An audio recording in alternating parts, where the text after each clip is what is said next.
dadating lang naman na tukso sa'yo. Kung ikaw ay lingkod ng Diyos, yung tuksong matitiis mo, ang kailangan magtiis ka sa tukso. Kahit na yung tukso 1 inch lang ang layo sa'yo, pwede rin yun magtiis ka lang. Di ba yun ang nakasulat? Unutosin ng Santiago, mapalad ang taong nagtitiis ng tukso. Habang marami ang tukso, mas mapalad ka kailan kung titiisin mo. Ang ibig sabihin nun, kaya maraming tukso sa paligid mo, gustong-gusto kang makuha ni Satanas. Ibig sabihin nun, meron kang potensyal na ikaw sa Diyos. Kaya dumadami ang tukso para madala ka ni Satanas. Kaya sabi naman ng Diyos, mapalad ka kung magtitiis ka ng tukso. Bakit mapalad ka? Pagtitiisin mo. Sapagkat pagkasubok sa Kanya, siya'y tatanggap ng putong ng buhay na ipinangako ng Panginoon sa mga nagsisiibig sa Kanya. Yun ang magiging daan para maligtas ka Bawat tuksong matiis mo, parang isang kapirasong ginto. Kapirasong brilyante diamante na gagawa ng putong, yung korona ng buhay para sa'yo. Sapagkat siya ay tatanggap ng putong ng buhay, pagka nasubok siya na tinitiis niya yung tukso, yun gagawa ng putong ng buhay para sa'yo.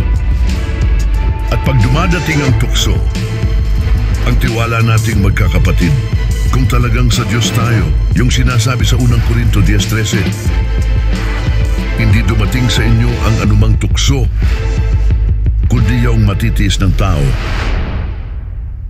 Datapu at tapat ang Diyos na hindi niya itutulot na kayo'y tuksuhin ng higit sa inyong makakaya.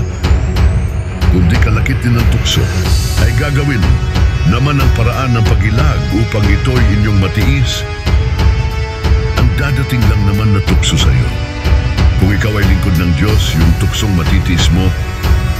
Kaya pag sinabi mo, hindi ko matiis ginagawa mong sinungaling ang Diyos pagka ganun. Kasi hindi papayag ng Diyos na dumating yung tukso higit sa iyong matitiis. At kalinsabay nung pagdating ng tukso, dadating din naman ang paraan ng pag-ilag. Gagawa ang Diyos ng way out or escape out. Makikita mo yung exit.